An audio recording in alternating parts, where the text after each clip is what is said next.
Shalom. Shalom. Sebelum kita memulai ibadah ini, marilah kita menyatukan hati dan pikiran kita. Mari kita bersaat teduh sejenak.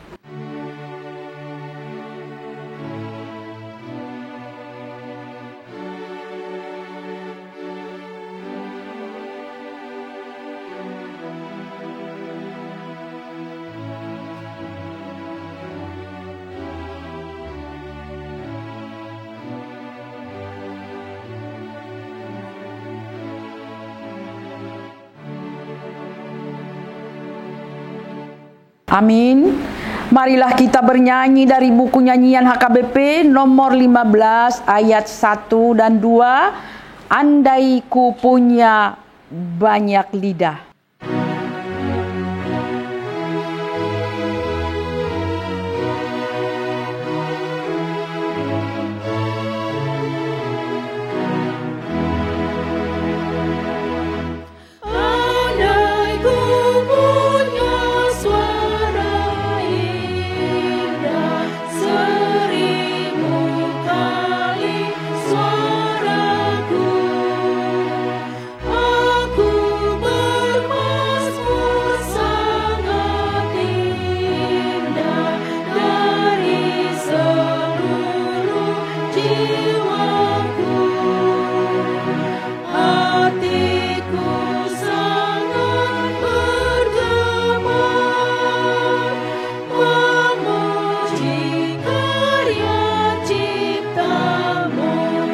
Jemaat kami undang berdiri.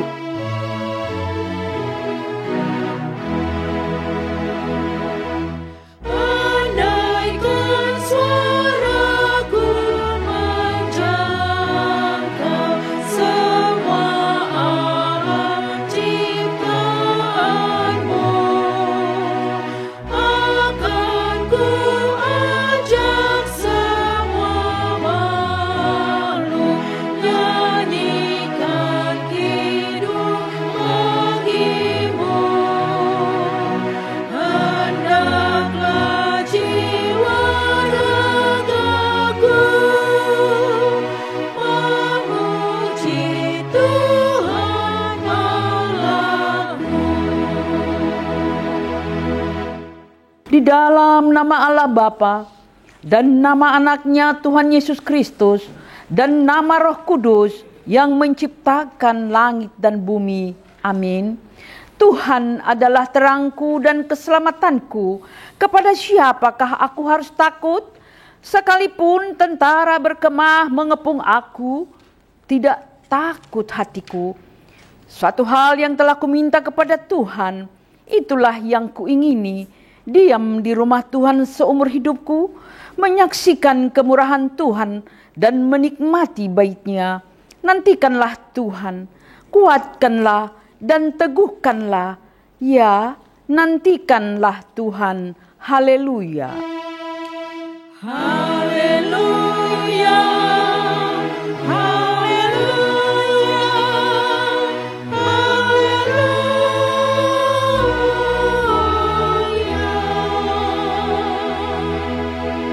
Marilah kita berdoa. Ya Tuhan Allah Bapa yang Maha Pengasih, kami bersyukur karena Engkau telah memindahkan kami dari kegelapan ke dalam terang dan kebenaran. Melalui anak-Mu yang tunggal, Tuhan Yesus Kristus, berilah Roh Kudus menuntun kami agar iman kepercayaan kami semakin teguh dan tumbuh, dan perilaku serta perbuatan kami semakin suci dan benar, sehingga kami layak masuk ke dalam kehidupan kekal karena Tuhan Yesus Kristus Tuhan kami. Amin. Jemaat kami persilakan duduk. Marilah kita bernyanyi dari buku nyanyian HKBP nomor 391 ayat 1. Jangan keraskan hatimu.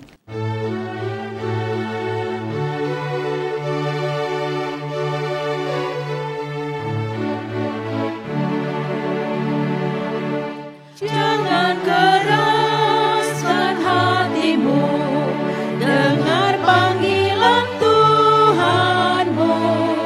Ia asuh hidupmu, jadikan Dia milik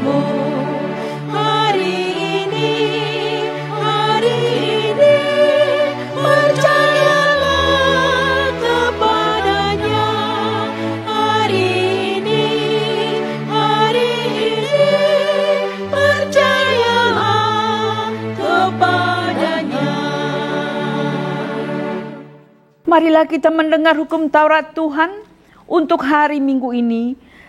Dari hukum Taurat ke-5 hingga hukum Taurat ke-10 begini bunyinya.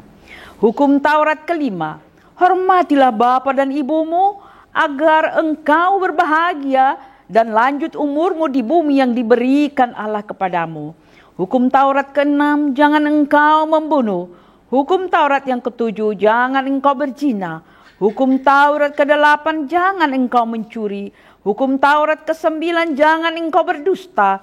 Hukum Taurat ke-10, jangan engkau mendambakan akan rumah sesamamu. Jangan engkau mendambakan akan istrinya atau pembantunya laki-laki maupun perempuan, ternaknya atau segala sesuatu milik mereka.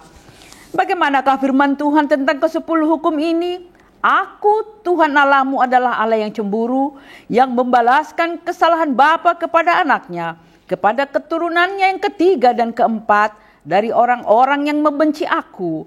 Tetapi aku menunjukkan kasih setia kepada beribu-ribu orang, yaitu mereka yang mengasihi aku dan berpegang pada perintah-perintahku. Demikianlah hukum Taurat Tuhan. Marilah kita memohon kekuatan dari Tuhan untuk melakukan hukumnya. Ya Tuhan Allah, kuatkanlah kami melakukan yang sesuai dengan hukum-Mu. Amin. Amin. Kita bernyanyi dari buku nyanyian HKBP nomor 162 ayat 1 dan 3, banyak benar.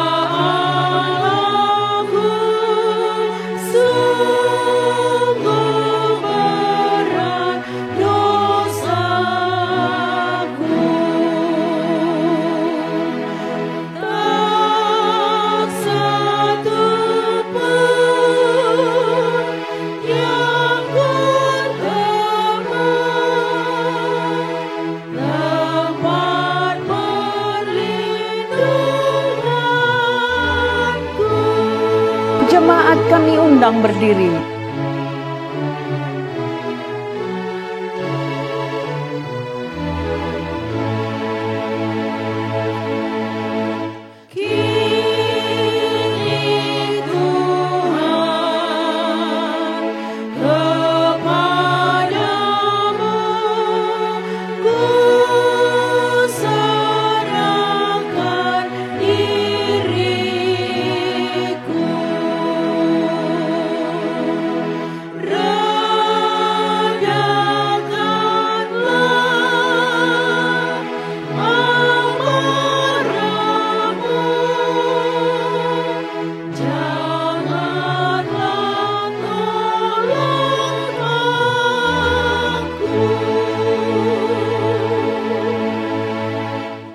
Marilah kita mengaku dosa-dosa kita. Ya Tuhan Allah, Bapa kami yang Maha Kuasa, Engkau mengasihi kami orang yang hina dan tercela ini. Kami datang ke hadapan-Mu mengaku segala dosa dan kesalahan kami. Sejak dilahirkan, kami sudah bergelimang di dalam dosa. Kami tersesat dan menyimpang dari jalan Tuhan. Kami sering melanggar hukum-Mu. Ya Tuhan kami, janganlah mengingat dosa dan pelanggaran kami pada masa muda, tetapi ingatlah kepada kami sesuai dengan kasih setia-Mu, dan karena kemurahan-Mu ya Tuhan, lapangkanlah hati-Mu terhadap kami orang berdosa ini. Amin.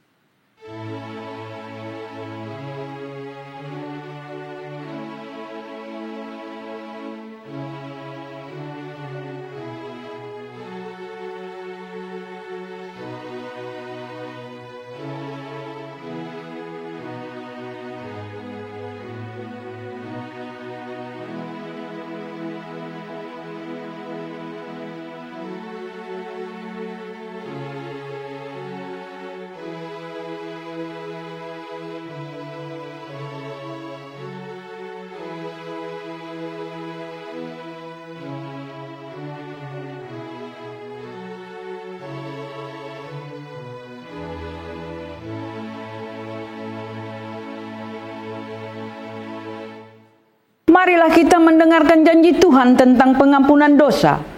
Demikianlah firman Tuhan, janganlah takut, sebab aku telah menebus engkau, aku telah memanggil engkau dengan namamu, engkau ini kepunyaanku. Kemuliaan bagi Allah di tempat yang maha tinggi.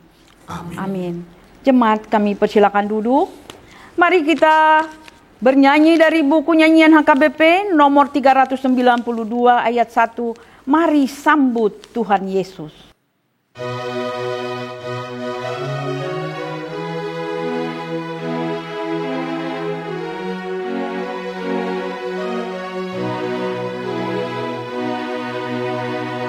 Mari sambut Tuhan Yesus, Dia datang padamu. Dia mengetuk hatimu. Yesus menantikanmu. Mari sambut Tuhan Yesus, diam dalam hatimu. Ini waktu pengasihan, jangan sampai berlalu. Marilah kita membaca firman Tuhan, epistel di hari Minggu ini, yaitu dari 1 Samuel 3 ayat 1 sampai dengan 10, kita baca secara bergantian. Samuel yang muda ini menjadi pelayan Tuhan di bawah pengawasan Eli. Pada masa itu firman Tuhan jarang, penglihatan pun tidak sering. Pada suatu hari Eli yang matanya mulai kabur dan tidak dapat melihat dengan baik sedang berbaring di tempat tidurnya. Lampu rumah Allah belum lagi padam. Samuel telah tidur di dalam bait suci Tuhan, tempat tabut Allah. Lalu Tuhan memanggil, "Samuel, Samuel." Dan ia menjawab, "Ya, Bapa." Lalu berlarilah ia kepada Eli serta katanya, "Ya Bapa, bukankah Bapa memanggil aku?" Tetapi Eli berkata, "Aku tidak memanggil, tidurlah kembali." Lalu pergilah ia tidur. Dan Tuhan memanggil Samuel sekali lagi. Samuel pun bangunlah, lalu pergi mendapatkan Eli serta berkata, "Ya Bapa, bukankah Bapa memanggil aku?" Tetapi Eli berkata, "Aku tidak memanggil anakku, tidurlah kembali." Samuel belum mengenal Tuhan. Firman Tuhan belum pernah dinyatakan kepadanya. Dan Tuhan memanggil Samuel sekali lagi untuk ketiga kalinya. Ia pun bangunlah, lalu pergi mendapatkan Eli serta katanya, "Ya Bapa, bukankah Bapa memanggil aku?" Lalu mengertilah Eli bahwa Tuhanlah yang memanggil anak itu. Sebab itu berkatalah Eli kepada Samuel, "Pergilah tidur, dan apabila ia memanggil engkau, katakanlah, berbicaralah Tuhan, sebab hambamu ini mendengar." Maka pergilah Samuel dan tidurlah ia di tempat tidurnya. Lalu datanglah Tuhan berdiri di sana dan memanggil seperti yang sudah-sudah, "Samuel, Samuel." Dan Samuel menjawab, "Berbicaralah, sebab hambamu ini mendengar." Demikianlah pembacaan firman Tuhan. Berbahagialah orang yang mendengar firman Tuhan serta memeliharanya. Amin. Kita bernyanyi dari buku nyanyian HKBP nomor 730 ayat 1 dan 2. Berdayakan diriku.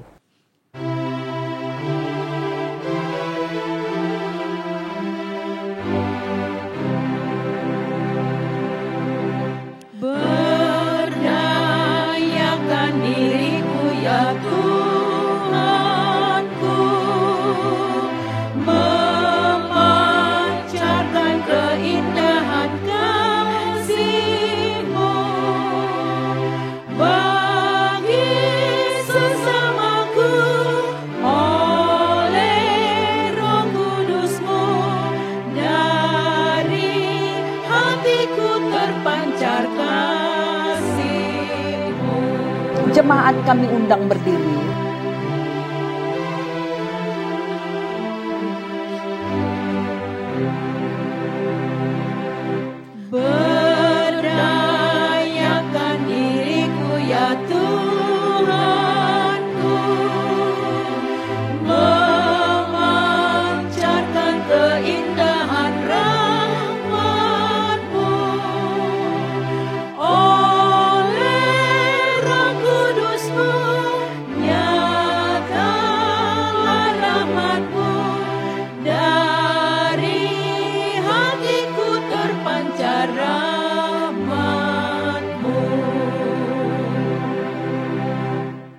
Marilah kita mengaku iman kepercayaan kita, sebagaimana teman-teman seiman di seluruh dunia, kita bersama-sama mengucapkannya.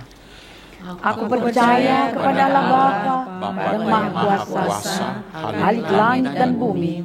Aku percaya kepada Yesus Kristus, anaknya yang tunggal Tuhan kita, yang dikandung daripada Roh Kudus, lahir dari anak darah Maria, yang menderita sengsara di bawah pemerintahan Pontius Pilatus, disalibkan, mati dan dikuburkan, yang turun ke dalam kerajaan maut, pada hari yang ketiga bangkit pula dari antara orang mati, naik ke surga, duduk di sebelah kanan Allah, Bapa yang Maha Kuasa. Dari sana akan datang kelak untuk menghakimi orang yang hidup dan yang mati. Aku percaya kepada Roh Kudus dan ada satu gereja yang kudus dan am, persekutuan orang-orang kudus, pengampunan dosa, kebangkitan daging, dan hidup yang kekal. Amin. Jemaat, kami persilakan duduk. Mari kita mengumpulkan persembahan dengan bernyanyi dari buku nyanyian HKBP nomor 256 ayat 1 dan 2. Yesus Kristus, Dia Raja.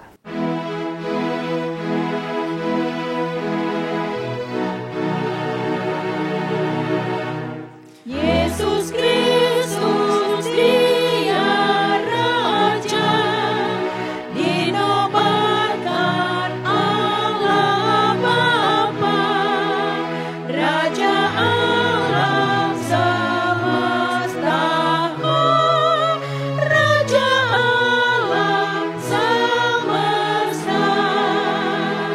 Semua umat manusia kan mengaku Yesus Tuhan, akan sujud menyembah, akan sujud menyembah.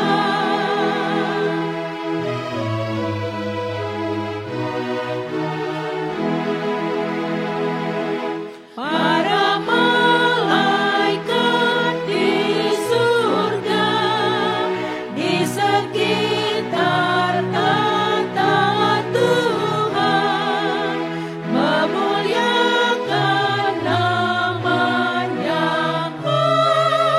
memuliakan namanya. Dan segala penguasa yang di surga dan di dunia melakukan perintahnya, melakukan perintahnya.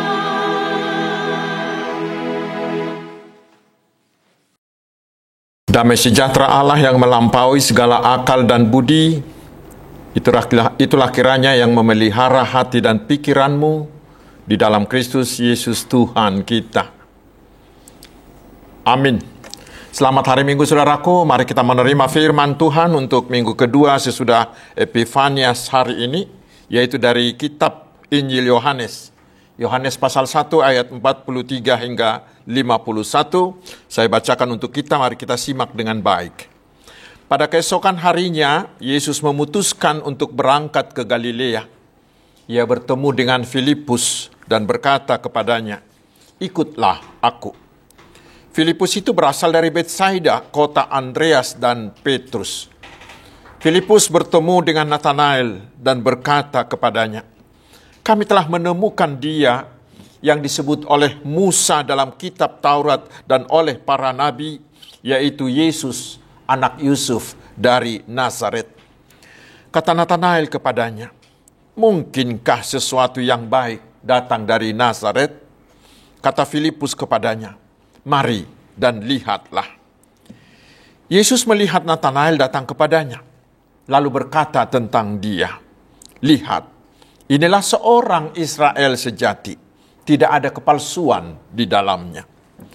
Kata Nathanael kepadanya, "Bagaimana engkau mengenal aku?" Jawab Yesus kepadanya, "Sebelum Filipus memanggil engkau, aku telah melihat engkau di bawah pohon ara."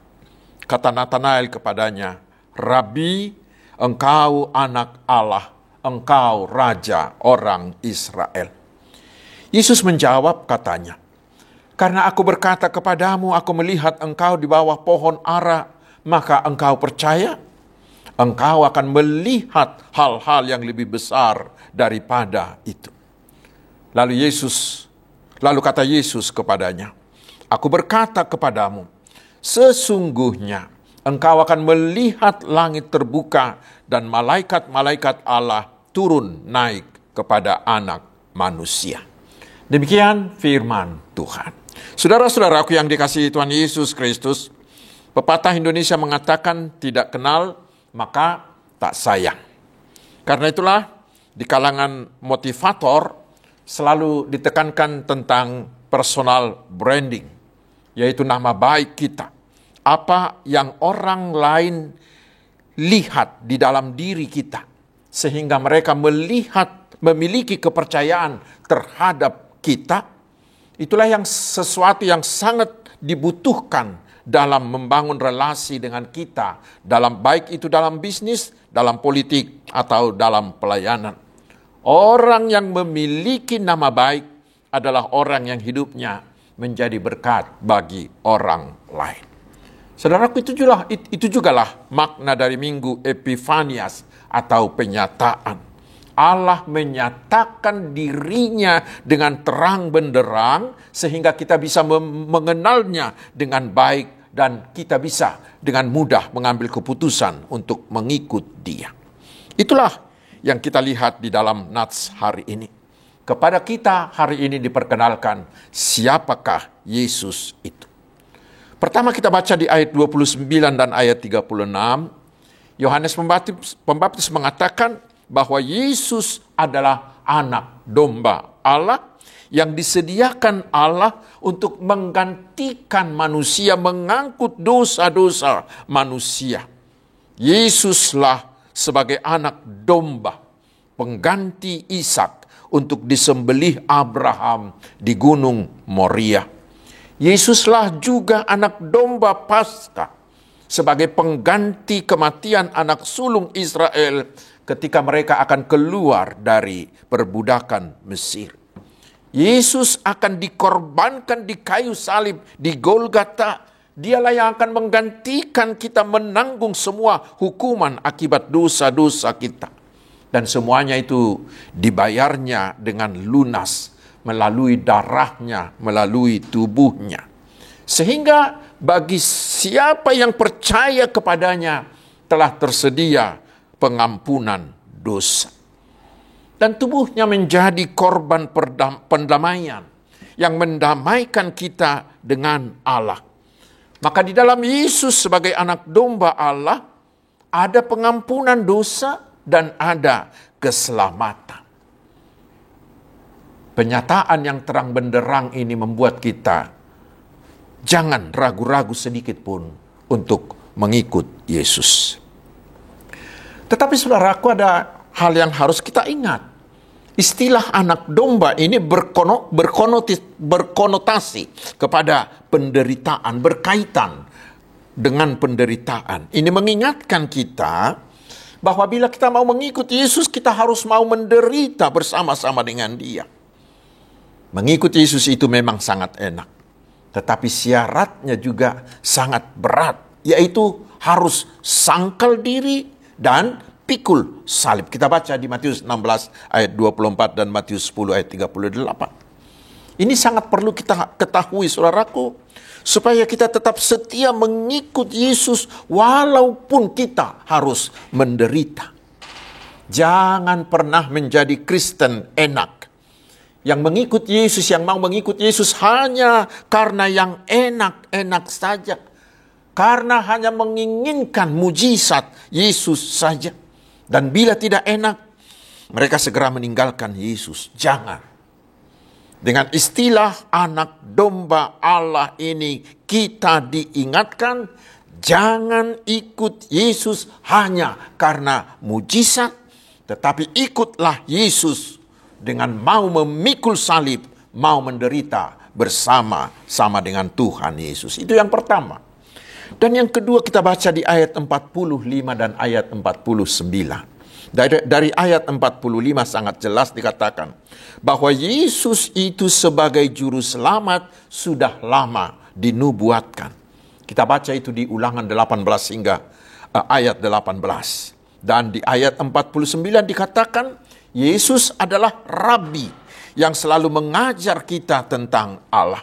Dan dikatakan juga Yesus adalah anak Allah, Allah yang sejati, 100% Allah, tetapi yang telah turun, berinkarnasi menjadi manusia. Dialah juru selamat yang paling sempurna, yang tidak kita jumpai di agama manapun.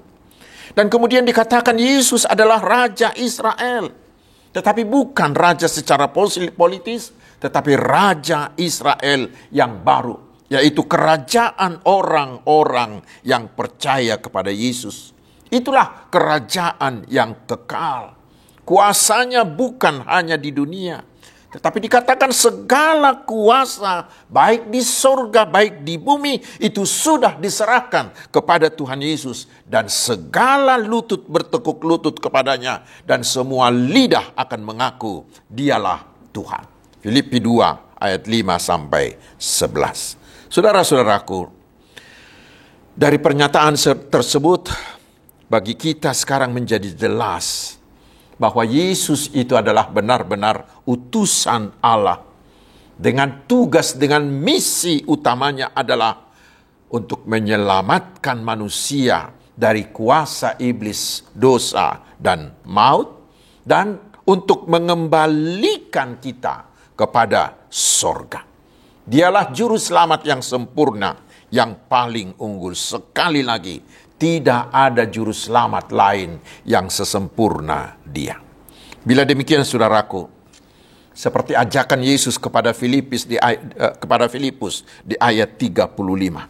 Hari ini Yesus mengajak kita masing-masing, ikutlah aku. Jangan ragu-ragu mengikut Yesus.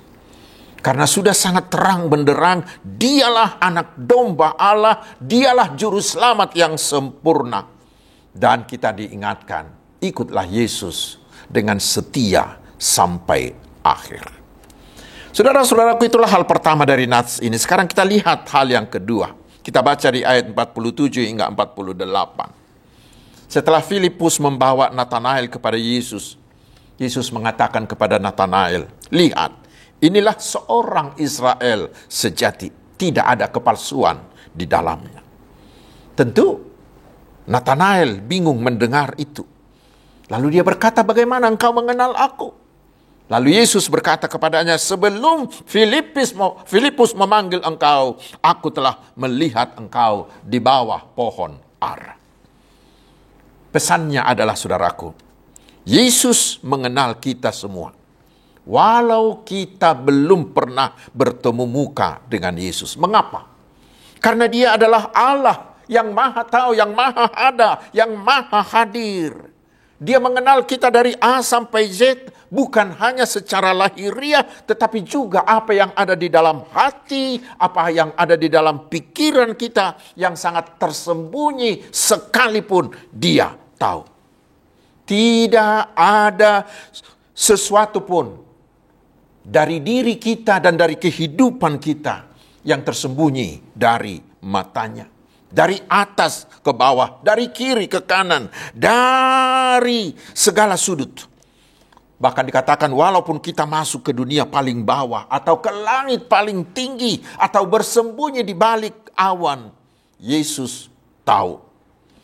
Yesus tahu apa yang kita pikirkan. Yesus tahu apa yang kita lakukan. Sekarang apa maknanya itu bagi kita, saudaraku? Pertama, itu membuat kita akan merasa tenang. Mengapa? Karena bila Yesus itu ada di atas kita, di bawah kita, di kiri kita, di kanan kita, di mana saja kita berada, apa ada lagi yang perlu kita takutkan? Karena itu berarti Tuhan pasti siap sedia menjaga dan menyelamatkan dan memberkati kita, bukan? Seperti dikatakan Mazmur 62 ayat 2 itu. Hanya dekat Allah saja aku tenang. Daripadanya lah keselamatanku. Khotbah minggu yang lalu. Yang kedua, itu sangat menguntungkan bagi kita. Mengapa? Karena Yesus mengenal kita dari A sampai Z. Dia tahu apa yang terbaik bagi saya. Yesus lebih tahu tentang saya ketimbang saya mengetahui tentang diri saya. Karena dia maha tahu, dialah yang mencipta saya. Dengan demikian saudaraku, saya akan selalu mengucap syukur atas apa yang ada pada saya dan atas apa yang terjadi dalam hidup saya. Karena Yesus lebih tahu apa yang terbaik bagi saya. Karena saya percaya Yesus pasti memberikan ukuran yang pas bagi saya. Dan dia tahu apa yang kuperlukan. Dia tahu apa pergumulanku, apa masalahku. Dia tahu kemana saya dan bagaimana masa depanku. Dia tahu apa kelemahanku dan apa kelebihanku. Dan bila demikian saudara, saya cukup berserah saja ke dalam tangannya. Maka hidupku akan menjadi tenang. Seperti khotbah minggu yang lalu, bukan? Tetapi saudaraku, di pihak lain, bila Tuhan itu maha hadir dan maha tahu, itu menjadi peringatan bagi kita. Jangan coba-coba menyembunyikan sesuatu apapun. Apalagi jangan coba-coba menyembunyikan kejahatan yang kita lakukan terhadap Tuhan. Tidak. Tidak ada satu titik pun dalam diri kita dan dari kehidupan kita yang tersembunyi. Apa yang kita pikirkan, yang kita rencanakan di dalam hati, apa yang kita lakukan di kantor sana, atau yang di tempat tersembunyi sekalipun saudaraku, yang mungkin orang lain tidak tahu, mungkin istrimu, suamimu, pimpinanmu, anak-anakmu, teman sekantormu tidak tahu, atau mungkin KPK atau jaksa atau polisi pun tidak tahu, tetapi ingat, Tuhan tahu semuanya. Jangan seperti yang dilakukan oleh Daud terhadap Batseba. Dia sangat rapi menyembunyikan kejahatannya. Ternyata Tuhan tahu. Karena itu saudaraku, tidak ada gunanya menyembunyikan dosa dan kejahatan kita dari hadapan Tuhan. Tetapi sebaiknya mari buka semua dirimu di hadapan Tuhan. Akui semua, jangan sembunyikan sedikit pun. Tetapi semuanya ungkapkan kepada Tuhan Yesus. Dan pasti Tuhan Yesus akan mau mengampunimu. Sekarang yang terakhir saudaraku, bila personal branding kita sudah sangat bagus, maka orang-orang akan merekomendasikan kita kepada orang lain, bukan? Demikian juga dengan Yesus dalam nats ini. Bila kita sudah mengenal Yesus secara pribadi, kita diingatkan jangan makan sendiri. Tetapi bawalah juga orang lain kepada Yesus. Perkenalkan Yesus kepada orang lain itu. Seperti yang terjadi dalam nats ini. Yohanes Pembaptis memperkenalkan Yesus kepada murid-muridnya. Lalu Andreas mengikut Yesus. Kemudian Andreas mengajak saudaranya sendiri, yaitu Simon. Dan Simon pun ikut mengikuti Yesus. Lalu Yesus ketemu dengan Filipus. Dan Filipus mengikut Yesus. Kemudian Filipus mengajak Natanael. Lalu Natanael ikut mengikuti Yesus. Inilah yang disebut dengan multiplikasi. Pelipat gandaan. Itulah gerakan membawa satu orang lagi kepada Yesus. Reach one more for Jesus. Dan itu adalah tugas semua orang Kristen. Membawa orang lain untuk percaya kepada Tuhan Yesus. Kita tahu di 1 Korintus 9 ayat 16. Paulus mengatakan, itu adalah keharusan bagi kita. Dan bila kita tidak lakukan itu, maka celakalah kita. Lalu pertanyaannya, bagaimana kita bisa melakukan multiplikasi ini? Yaitu melalui kesaksian pribadi. Yaitu pengalaman pribadi kita dengan Yesus. yang pernah kita alami bersama Tuhan Yesus. Mungkin ketika kita sakit, atau ketika kita mengalami pergumulan, atau ketika kita mengalami mukjizat, atau ketika kita mengalami pertobatan, lalu kita mengambil keputusan untuk mengikut Yesus. Itulah yang harus kita beritakan kepada orang lain. Dan kesaksian pribadi seperti ini sangat-sangat berguna bagi orang lain. Bapak Rick Warren, penulis terkenal itu, pernah mengatakan, kesaksian pribadi Anda akan membangun jembatan hubungan sehingga Yesus bisa berjalan menyeberang dari hati Anda ke hati orang lain. Kesaksian pribadi itu bisa menjadi jembatan bagi Yesus untuk memasuki hati orang lain. Seperti yang dilakukan oleh Paulus, dia sering membuat kesaksian pribadinya, dan kesaksian pribadinya itu telah menobatkan hati banyak orang, terutama teman-teman sebangsanya dari orang-orang Yahudi.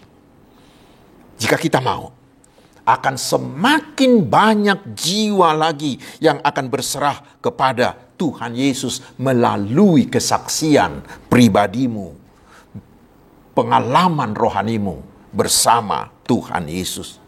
Pentasmu, saudaraku, bukanlah mimbar gereja seperti saya ini, tetapi pentasmu adalah sekitarmu.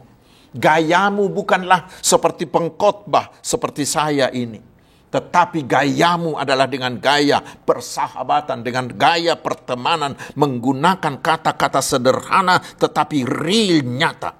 Karena saudara sudah mengalaminya sendiri. Melalui kesaksian pribadi tentang pengalaman pribadi kita dengan Yesus, saudara bisa mengundang orang lain.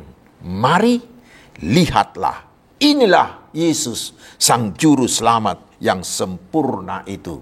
Seperti kita baca di ayat 36 dan ayat 47. Maka akan semakin banyaklah jiwa-jiwa yang mau mengenal dan yang mau percaya kepada Tuhan Yesus. Amin. Marilah kita berdoa. Terima kasih Tuhan atas firman-Mu sehingga bagi kami makin jelas siapakah Yesus.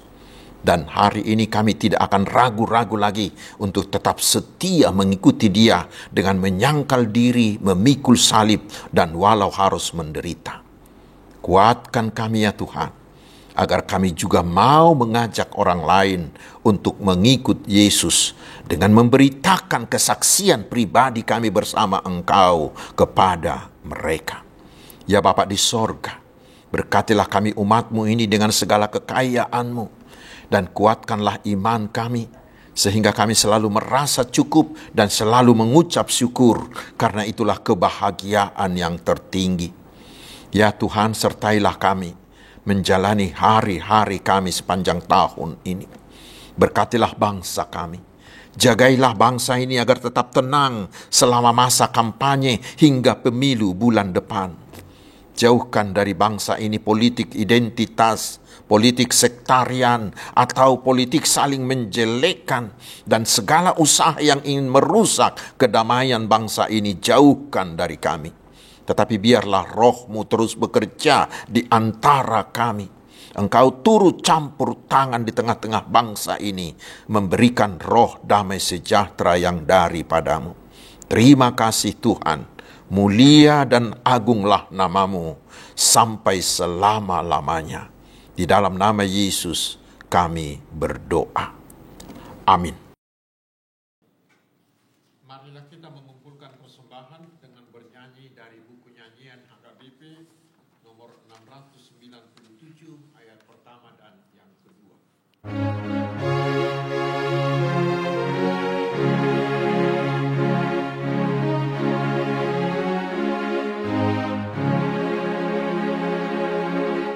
Jika aku ikut Tuhan,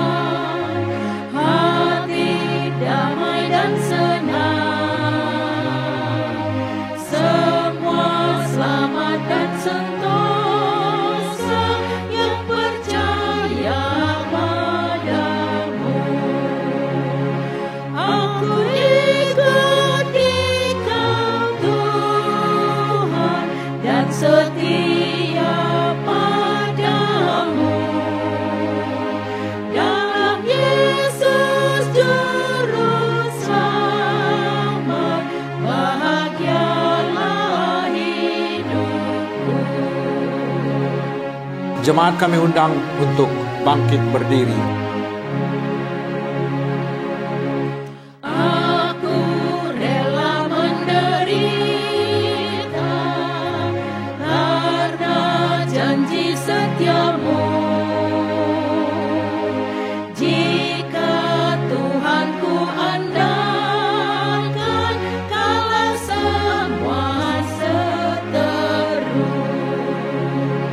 Aku ikut Engkau Tuhan dan setia padamu. Dalam Yesus Juru Selamat, bahagialah hidupku. Marilah kita berdoa untuk menyerahkan persembahan kita kepada Tuhan. Ya Allah Bapa kami yang di surga, kami mengaku bahwa Tuhan adalah sumber dari segala karunia yang melimpah dalam kehidupan kami masing-masing. Sebahagian dari karunia itu kami serahkan kembali sebagai persembahan kami kepada Tuhan. Terimalah dan berkatilah persembahan umat-Mu ini, agar dapat kami pergunakan untuk pekerjaan dan pelayanan kerajaan Tuhan di dunia ini. Bukalah hati kami untuk mengenal betapa banyak berkat dan karunia yang kami peroleh dari Tuhan, supaya kami senantiasa bersyukur kepadamu. Di dalam nama Yesus Kristus Tuhan kami. Amin. Tuhan karuniamu, roh dan jiwaku semua, nyawa juga hidupku, harta milikku semua. Ku serahkan padamu untuk selama-lamanya.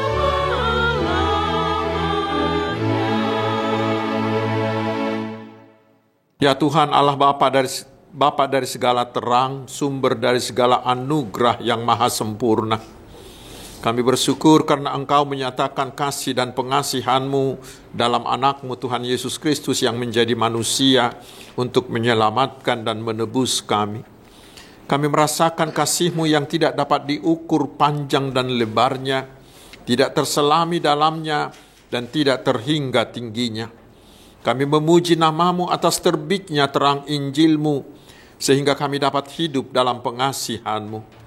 Kasihani dan terangilah hati kami di dalam Roh Kudus, agar kami dapat melihat kebesaran-Mu dan terang yang datang daripada-Mu. Bawalah kami kepada anak-Mu sebagai upah penderitaan dan kesengsaraannya yang menyelamatkan kami, sehingga kami berhenti berbuat dosa, tetapi setia beribadah sebagai tanda terima kasih kami. Ketuklah hati jemaat-Mu, agar rela mengorbankan hati dan miliknya sebagai kurban persembahan bagi anak-Mu, Tuhan Yesus Tuhan kami. Nyatakanlah berita Injil kepada orang penyembah berhala dan yang belum mengenal-Mu, agar mereka datang kepada terang yang telah terbit itu. Berilah hamba-hamba-Mu sukacita, agar berita kesukaan cepat tersebar ke seluruh negeri di dunia ini. Berilah hikmat kebijaksanaan-Mu kepada pemerintah kami dan seluruh aparatnya, agar mereka turut serta melapangkan jalan bagi berita Injil. Kiranya kami bersama mereka tunduk dan taat kepada perintah anak-Mu, Tuhan Yesus, Tuhan kami. Bapa kami yang di surga, dikuduskanlah nama-Mu, datanglah kerajaan-Mu.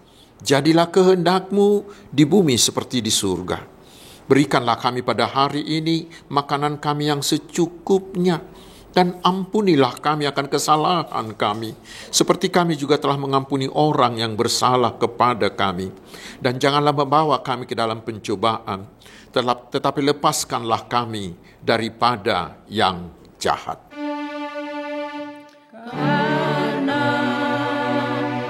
Engkau punya kerajaan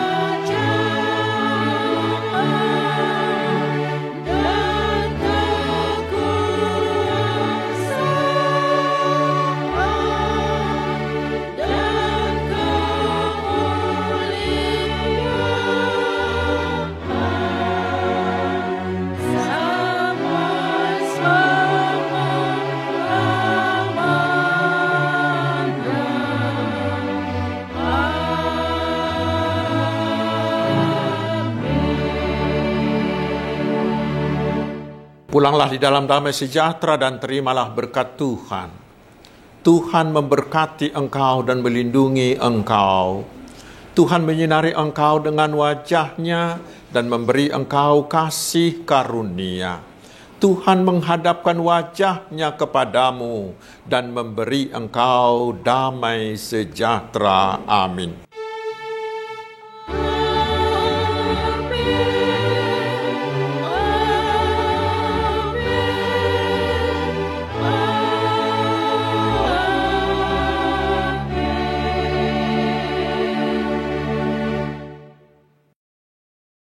Selamat hari Minggu, Tuhan Yesus memberkati.